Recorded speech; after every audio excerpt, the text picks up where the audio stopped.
Hello guys. So ഇന്ന് ഞാനൊരു Toronto ലേ over ആട്ടോ. എൻ്റെ കുറേ നാൾക്ക് ശേഷം ഞാൻ ടൊറൻറ്റോ പോകുന്നത്. അത് മാത്രമല്ല സ്പെഷ്യലായിട്ട് എനിക്ക് ഭയങ്കര എക്സൈറ്റഡ് ആണ്. ബിക്കോസ് എൻ്റെ ബെസ്റ്റ് ഫ്രണ്ടിൻ്റെ കൂടെയാണ് ഞാൻ പോകുന്നത് കേട്ടോ. ഇതാണ് എൻ്റെ ബെസ്റ്റ് ഫ്രണ്ട്. ഞങ്ങൾ ഒത്തിരി നാൾക്ക് ശേഷം ഞങ്ങൾ ഒരുമിച്ച് വർക്ക് ചെയ്യുന്നത്. അത് മാത്രമല്ല അവിടെ സ്നോഫോൾ ഉണ്ടെന്ന് ഞാൻ ഗൂഗിളിൽ നോക്കിയപ്പോൾ കണ്ടു. ഞങ്ങൾ ചെല്ലുന്ന ദിവസം അടുത്ത ദിവസം സ്നോഫോൾ ഉണ്ട്. എൻ്റെ ഫസ്റ്റ് എക്സ്പീരിയൻസ് ആട്ടോ സ്നോഫോൾ എന്നൊക്കെ. ഞാൻ ഇതുവരെ കണ്ടിട്ടില്ല. സിനിമയിലും പിന്നെ നമ്മുടെ ഫ്രീസറിൻ്റെ ഉള്ളിലൊക്കെയാണ് ഈ മഞ്ഞും ഐസൊക്കെ കണ്ടിട്ടുള്ളൂ. അല്ലാണ്ട് ഒരിക്കലും സ്നോഫോൾ ഞാൻ എക്സ്പീരിയൻസ് ചെയ്തിട്ടേ ഇല്ല. ഞാൻ ഭയങ്കര എക്സൈറ്റഡ് ആണ് പോകാൻ വേണ്ടിയിട്ട്. പിന്നെ ഫ്ലൈറ്റിൽ എന്താ ജോലിയും ചോദിക്കുന്നവർക്ക് വേണ്ടിയിട്ടാണ് ഞങ്ങൾ ഒത്തിരി പേർക്കുള്ള മീൽസ് പ്രിപ്പയർ ചെയ്യുക, സ്റ്റാക്ക് ചെയ്യുക, ഹീറ്റ് ചെയ്യുക. ഇതൊരു ജോലി തന്നെയാണ് കേട്ടോ. അങ്ങനെ ഞങ്ങൾ ടൊറൻറ്റോ എത്തി. നല്ല തണുപ്പുണ്ടായിരുന്നു. നല്ല തണുപ്പുണ്ടായിരുന്നു കേട്ടോ. -4 അല്ലെങ്കിൽ 7 അങ്ങനെ എന്തോ ആയിരുന്നു. പോകുന്ന വഴിക്കുള്ള കാഴ്ചകളാണ് കേട്ടോ. ഇത് CN ടവറാണ്. ടൊറൻറ്റോ അല്ലെങ്കിൽ കാനഡയിലുള്ളവർക്കിത് കുറേയൊക്കെ അറിയായിരിക്കും. CN ടവർ നല്ല ഭംഗിയാട്ടോ. ഈ സ്ഥലങ്ങളൊക്കെ കാണാൻ ഒരു ബ്ലാക്ക് ആൻഡ് വൈറ്റ് ഫ്രെയിമാട്ടോ. എല്ലായിടത്തും സ്നോ, ബിൽഡിങ്ങിൻ്റെ മേളിൽ സ്നോ, എല്ലായിടത്തും നല്ല ഒരു സ്നോയിൻ്റെ വൈറ്റ്നസ്സും പിന്നെ ഗ്രേയും ബ്ലാക്കിഷ് ബിൽഡിങ്ങൊക്കെ ആയിരിക്കുമ്പോൾ നല്ല നല്ല ബ്യൂട്ടിഫുൾ ആയിട്ടുള്ളൊരു നല്ല ഭംഗിയുണ്ടായിരുന്നു കാണാൻ വേണ്ടിയിട്ട്. പക്ഷെ എന്ത് പറഞ്ഞാലും നമ്മുടെ നാട്ടിന് അത്ര ഭംഗിയൊന്നും വരില്ല. നമ്മുടെ കേരളം അത് വേറെ തന്നെയാണ് കേട്ടോ അതിൻ്റെ ഭംഗി. അതുപോലെ ഞങ്ങൾ ബ്രേക്ക്ഫാസ്റ്റിനെത്തി. അറിയാമല്ലോ അവിടുത്തെ ഫുഡൊക്കെ എങ്ങനത്തെയാണ്. ബ്രേക്ക്ഫാസ്റ്റൊക്കെ കഴിച്ചു. ഞാൻ പോയി കിടന്ന് ഉറങ്ങി കുറച്ച് നേരം. അതുപോലെ ഉറങ്ങി എണീറ്റപ്പോൾ ഒരു രാത്രിയൊക്കെ ആയപ്പോൾ കണ്ടൊരു കാഴ്ചയായിട്ടോ. ബാൽക്കണിയിൽ പോയി നോക്കിയപ്പോൾ കുറേ സ്നോ, എല്ലായിടത്തും സ്നോ വീണ് കിടക്കുന്നു. അപ്പോൾ ഞാൻ ആദ്യമായിട്ടാണ് സ്നോയിൽ എൻ്റെ കയ്യും കാലും വെക്കുന്നത്. നല്ലൊരു ഫീലായിരുന്നു. നല്ല തണുപ്പുണ്ടായിരുന്നു. ഇത് മോർണിംഗ് വ്യൂ ആട്ടോ. ഞങ്ങൾ സ്നോ ഒക്കെ ഉള്ളതുകൊണ്ട് തന്നെ ഞങ്ങളൊന്ന് വെളിയിൽ പോയിട്ട് കുറച്ചൊന്ന് ചില്ല് ചെയ്യാൻ തീരുമാനിച്ചിരുന്നു. എവിടെ നോക്കിയാലും മഞ്ഞ്, സ്നോ ആട്ടോ. അതുപോലെ എപ്പോഴൊന്നുമില്ല, രാത്രിയിലൊക്കെയാണ് മെയിൻലി സ്നോ. അതുപോലെ എൻ്റെ ഫ്രണ്ട് ഞാൻ രസം കൊണ്ടുവന്നിട്ടുണ്ട്. നമുക്ക് രസം ഭയങ്കര ഇഷ്ടമാണ് കേട്ടോ. രസം കുടിക്കുകയാണ്, നല്ല ചൂട് രസം. അതുപോലെ എൻ്റെ ഫ്രണ്ടാട്ടോ ഇത്. ഞങ്ങൾ ആക്ച്വലി 2 ഇയേഴ്സായി എയർ ഇന്ത്യയിൽ വർക്ക് ചെയ്യുന്നു. അവളുടെ കൂടെ എൻ്റെ ഫസ്റ്റ് ഫ്ലൈറ്റാണ്. ഇതാണ് ഞങ്ങളുടെ ഹോട്ടലിൻ്റെ വെളിയിലത്തെ ഒരു വ്യൂ ആണ് കേട്ടോ. നല്ല ഭംഗിയുണ്ട് കാണാൻ. അതുപോലെ ഞങ്ങൾ വെളിയിൽ ഇറങ്ങിയപ്പോൾ കുറച്ച് സൺലൈറ്റൊക്കെ ഉണ്ടായിരുന്നു. അതുകൊണ്ട് തന്നെ അവിടെ ഭയങ്കര തെന്നി തെന്നി കിടക്കുമായിരുന്നു കേട്ടോ ഫുട്പാത്തൊക്കെ. കാരണം സ്നോ ഒക്കെ ഒന്ന് മെൽറ്റായിട്ട് ഒരു വാട്ടറി പോലെ ആയിരുന്നു. സൂക്ഷിച്ച് നടന്നില്ലെങ്കിൽ നല്ല പണി കിട്ടുമെന്ന് മനസ്സിലായി. അപ്പോൾ ഞങ്ങൾ ടൊറൻറ്റോ ഡൗൺ ടൗണിലേക്കാട്ടോ പോകുന്നത്. അവിടെ ചെന്ന് കഴിഞ്ഞിട്ട് ഞങ്ങൾ കുറച്ച് പ്ലാൻസൊക്കെ ഉണ്ടായിരുന്നു. ഫോട്ടോസ് എടുക്കണം, വീഡിയോസ് എടുക്കണം. ഒരു മോളുണ്ട്, അതൊക്കെ ഒന്ന് വിസിറ്റ് ചെയ്യണം. വെളിയിലത്തെ തണുപ്പ് കാരണം കൈയൊക്കെ നല്ല ഫ്രീസായിട്ടുണ്ടായിരുന്നു കേട്ടോ. ഫോട്ടോസും വീഡിയോസും എടുക്കുമ്പോൾ അതിൻ്റെ ബുദ്ധിമുട്ട് മനസ്സിലാവുന്നുണ്ടായിരുന്നു. ഞാൻ ഗ്ലൗസ് ഇട്ടിട്ടുണ്ടായിരുന്നു. പുള്ളിക്കാരി ഗ്ലൗസ് ഒന്നും ഇട്ടില്ല. അതുകൊണ്ട് കൈയൊക്കെ നല്ല മരവിച്ചിരിപ്പുണ്ടായിരുന്നു. ഇതാണ് ടൊറൻറ്റോ ഡൗൺ ടൗൺ. ഭയങ്കര ബ്യൂട്ടിഫുള്ളാണ്. ഭയങ്കര നല്ല സ്കൈ സ്ക്രേപ്പർ ബിൽഡിങ്സും കുറേ ബോട്ട്സും ഒക്കെ ആയിട്ട് ഇത് രാത്രി കാണാൻ നല്ല ഭംഗിയാണ് കേട്ടോ. എല്ലായിടത്തും സ്നോ ആയതുകൊണ്ട് ഞങ്ങൾ കുറച്ച് ഫോട്ടോസും വീഡിയോസും ഒക്കെ എടുത്ത് അങ്ങനെ നടന്നു. തണുപ്പ് കൂടിയപ്പോൾ ഞങ്ങൾ ഒരു മോളിൻ്റെ ഉള്ളിലേക്ക് പോകാമെന്ന് വിചാരിച്ചു. കാരണം വെളിയിൽ ഒത്തിരി നേരം നിന്ന് കഴിഞ്ഞാൽ പണി കിട്ടും. ഇത് മോളിൻ്റെ ഉള്ളിൽ കാഴ്ചകളാട്ടോ. ഞാൻ അവിടെ ചെന്നപ്പോൾ കുറച്ച് ഡ്രസ്സസിൻ്റെ വില കേട്ടോ. $34 ഒരു ടോപ്പിന്. ഞാനൊന്നും അത്രയും വില കൊടുത്ത് എന്തായാലും ഞാനൊന്നും എടുക്കില്ല. നല്ല വിലയാണ്. അതുപോലെ ചോക്ലേറ്റ് ഷോപ്പാട്ടോ ഇത്. ലിൻഡോർ അങ്ങനെ എന്തോ ഒരു പ്രൊനൗൺസിയേഷൻ. നല്ല ടേസ്റ്റുള്ള ചോക്ലേറ്റാണ്. ഞാൻ വാങ്ങാറുണ്ട്. എനിക്കൊരു കോംപ്ലിമെൻ്ററി ആയിട്ടൊരു ചോക്ലേറ്റും കിട്ടി. ഇത്രയും ഫ്ലേവേഴ്സുള്ള ചോക്ലേറ്റ് ഞാൻ കണ്ടിട്ടില്ല. ഒത്തിരി ഫ്ലേവേഴ്സ് ഉണ്ടായിരുന്നു. അതുപോലെ ഒരു ജാപ്പനീസ് സ്റ്റോർ, കൊറിയൻ സ്റ്റോർ അങ്ങനെ എന്തോ കയറിയപ്പോൾ ഞങ്ങൾ അവിടുത്തെ കുറച്ച് സ്നാക്സും ക്യാൻഡീസൊക്കെ കണ്ടിട്ടുണ്ടായിരുന്നു കേട്ടോ. നല്ല ക്യൂട്ടായിട്ട് തോന്നി. അതുപോലെ ക്യൂട്ടായിട്ടുള്ള ഗേൾസിനൊക്കെ പറ്റിയ ഇയറിങ്സും ഇതൊക്കെ നല്ല നല്ല ഭംഗിയുണ്ടായിരുന്നു കേട്ടോ. കീ ചെയിൻസൊക്കെ. ഞാനൊന്നും വാങ്ങില്ല, എല്ലാം കണ്ട് നടക്കാനോട്ടോ എനിക്കിഷ്ടം.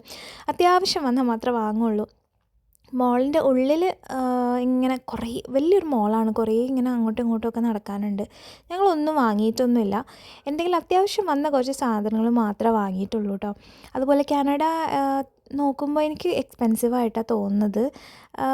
കാനഡയിലും US ആയാലും ഒക്കെ എനിക്ക് കുറച്ച് എക്സ്പെൻസീവായിട്ടാണ് തോന്നുന്നത്. ഞങ്ങൾ മാക്സിമം സാധനങ്ങളൊന്നും വാങ്ങാറില്ല. എന്തെങ്കിലും സ്കിൻ കെയറോ അങ്ങനത്തെ ഒക്കെ വാങ്ങാറുള്ളൂ കേട്ടോ.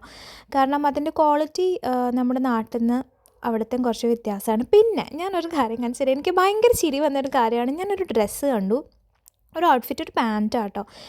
എനിക്ക് ഇതെങ്ങനെ ഇടുക, ഇത് എന്തിനാണ് ഇടാമെന്നൊന്നും എനിക്ക് മനസ്സിലായില്ല. കാരണം ഇതൊരു ട്രാൻസ്പെറൻറ്റ് ഒരു വൈറ്റ് പാൻറ്റ്. ഇതിന് അടിയിൽ ഇങ്ങനൊരു സംഭവം, ഇങ്ങനെ പല പല സാധനങ്ങളുണ്ടിട്ട് നമുക്ക് കണ്ടാൽ ചിരി വരും.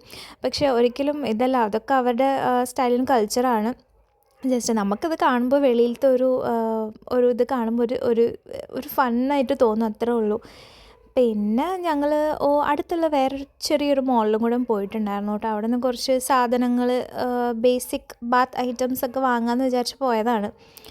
അപ്പോൾ ഞാൻ കാനഡയിൽ വന്നു കഴിഞ്ഞിട്ട് കുറച്ച് മലയാളികളെ മാത്രമേ പരിചയപ്പെട്ടിട്ടുള്ളൂ. ഫ്ലൈറ്റിൽ നിന്നും ഒക്കെ കൂടുതലും ഇന്ത്യൻസ് ഒത്തിരിയുള്ള സ്ഥലമാണ് ടൊറൻറ്റോ. എവിടെ ചെന്നാലും ഇന്ത്യൻസിനെ കാണാറുണ്ട് വെളിയിലൊക്കെ.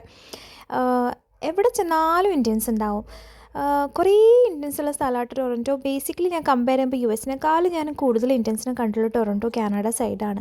അതുപോലെ മോളിൻ്റെ ഉള്ളിലെ കാഴ്ചകളാട്ടോ ഇത്. ഞങ്ങളുടെയൊക്കെ എന്താ പറയുക, ഫേവറേറ്റ് സെഷനാണ് ഈ മേക്കപ്പ് ഇതൊക്കെ പറഞ്ഞു കഴിഞ്ഞാൽ. ഞാനിങ്ങനെ കണ്ടുകൊണ്ട് കിടക്കും. എനിക്ക് അത്യാവശ്യമുണ്ടെങ്കിൽ മാത്രമാണ് ഞാൻ അബ്രോഡ് പോയിട്ട് ഞാൻ പൈസ സ്പെൻഡ് ചെയ്യാറുള്ളൂ കേട്ടോ. അതും ഇതും ഞാൻ അങ്ങനെ മേടിക്കാറില്ല. ആവശ്യമുണ്ടെങ്കിൽ ഞാൻ വാങ്ങും. അതുപോലെ ഇതൊക്കെ കുറേ ബ്രാൻഡ്സൊക്കെ അറിയാം. ഇപ്പോൾ എല്ലാവർക്കും മേക്കപ്പ് ആൻഡ് സ്കിൻ കെയർ എന്ന് പറഞ്ഞു കഴിഞ്ഞാൽ എല്ലാവർക്കും എല്ലാ ബ്രാൻഡ്സും ഒക്കെ അറിയാം. നല്ലതേതാണ്, അല്ലെങ്കിൽ കുറച്ച് ലോ ആയിട്ട് നിൽക്കുന്ന ഏതാണ്, അതൊക്കെ എല്ലാവർക്കും അറിയാം. നമ്മളൊന്നും ആർക്കും പറഞ്ഞു കൊടുക്കേണ്ട കാര്യമില്ല. ഇപ്പോഴത്തെ ചെറിയ കുട്ടികൾക്ക് പോലും അറിയില്ല. പക്ഷെ കാണാൻ നല്ല ഭംഗിയുണ്ടായിരുന്നു കേട്ടോ. ഒത്തിരി ഞാൻ കണ്ടിട്ടില്ലാത്ത ബ്രാൻഡ്സും നല്ല ഭംഗിയുള്ള പാക്കേജിങ്ങും നല്ല ക്രിസ്റ്റൽ ഗ്ലാസ്സിലൊക്കെ ഉള്ള, നമുക്ക് കാണുമ്പോൾ തന്നെ നമുക്ക് വാങ്ങാൻ തോന്നും. പക്ഷെ അതിനൊക്കെ ഭയങ്കര റേറ്റാണ്. അതിൻ്റെ റേറ്റൊക്കെ കണ്ടു കഴിഞ്ഞാൽ നമ്മൾ അടുത്തൂടെ പോവില്ല, അത്രയും റേറ്റാണ്. അറിയില്ല, എനിക്ക് ഇതൊന്നും അത്ര എന്താ പറയുക നെസസറി ആയിട്ട് തോന്നാറില്ല കേട്ടോ. നമ്മുടെ ബേസിക് സ്കിൻ കെയറും പിന്നെ നമ്മുടെ നാട്ടിലെ ഓരോ നാൽപ്പാമരാതി എണ്ണ, നമ്മുടെ വെളിച്ചെണ്ണ, ഇത് അതാണ് ബേസിക്കലി ഞാൻ കുറേയൊക്കെ ചെയ്യാറ് കേട്ടോ. അതൊക്കെ നല്ല ഉപയോഗമാണ്. പിന്നെ ഇതൊക്കെയെന്ന് പറഞ്ഞാൽ ഞാൻ ഒരിക്കലും ഇതിന് അഗെയിൻസ്റ്റ് അല്ല. പക്ഷേ മേക്കപ്പും സ്കിൻ കെയറും ഒക്കെ ഇതൊരു പ്രൊഫഷനായിട്ട് കൊണ്ട് നടക്കുന്നവരൊക്കെ ഉണ്ട് കേട്ടോ. അതുപോലെ കുറേ നല്ല രസമായിരുന്നു ഇതിനുള്ളിലൊക്കെ ഇങ്ങനെ കറങ്ങി നടക്കാൻ വേണ്ടിയിട്ട്.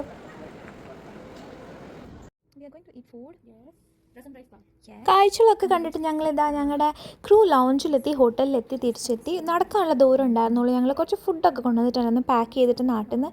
ഡൽഹിയിൽ നിന്നെന്ന് പറഞ്ഞാൽ കേരളത്തിൽ നിന്നല്ല, ഞങ്ങൾ ഡൽഹി ബേസാണ്. ഡൽഹിയിൽ നിന്ന് കൊണ്ടുവന്നിട്ടുണ്ടായിരുന്നു കുറച്ച് ചോറും പരിപ്പ് കറിയൊക്കെ. അപ്പോൾ ഞങ്ങൾ ചൂടാക്കിയിട്ട് തിന്നുന്ന കാഴ്ച കേട്ടോ. നല്ല വിശപ്പുണ്ടായിരുന്നു. ഞങ്ങൾ ഉച്ച കഴിഞ്ഞു എത്തിയപ്പോൾ. ഞങ്ങൾ രണ്ടാളും അങ്ങനെ ഭക്ഷണമൊക്കെ കഴിച്ച് അടുത്ത ദിവസം ഞങ്ങൾ പോകാനിറങ്ങി. എയർപോർട്ടിലേക്ക് പോവാം കേട്ടോ. സെയിം കാഴ്ചകൾ തന്നെ, സ്നോയും നല്ല തണുപ്പും ഉണ്ടായിരുന്നു. പിന്നെ അതുപോലെ എനിക്ക് ഈ തവണ എനിക്ക് ടൈം പോയതേ അറിഞ്ഞില്ല. കാരണം നമ്മുടെ ഫ്രണ്ട്സിൻ്റെ കൂടെ ട്രാവൽ ചെയ്യുമ്പോൾ, നമുക്ക് ഇഷ്ടമുള്ളവരുടെ കൂടെ നമ്മൾ ഭയങ്കര റിലാക്സ് ആയിരിക്കും. ടൈം പോകുന്നതേ അറിയില്ല. ഞങ്ങൾ കുറേ ടൈം ഞങ്ങൾ റൂമിലിരുന്ന് സംസാരിച്ചു. അതുപോലെ ഒരു നല്ല എക്സ്പീരിയൻസ് ആയിരുന്നു.